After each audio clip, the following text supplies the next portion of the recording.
1 next.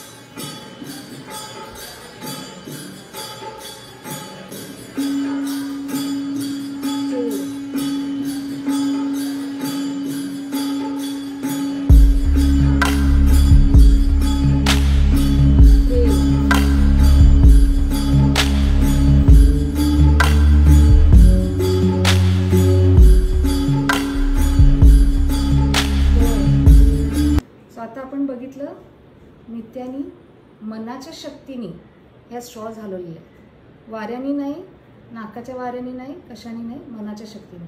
तर हे कसं शिकता येतं? इंट्युशन प्रोसेस लेवल 2 आपला जो कोर्स आहे तो केल्यानंतर हे करता येतं. लेवल 1 मध्ये आपण बघितलं की मुलांनी डोळे बंद करून रंग वगैरे ओळखले, आणि लेवल 2 मध्ये मनाची क्षमता इतकी वाढते की ते चक्क काहीतरी हलवू शकतात.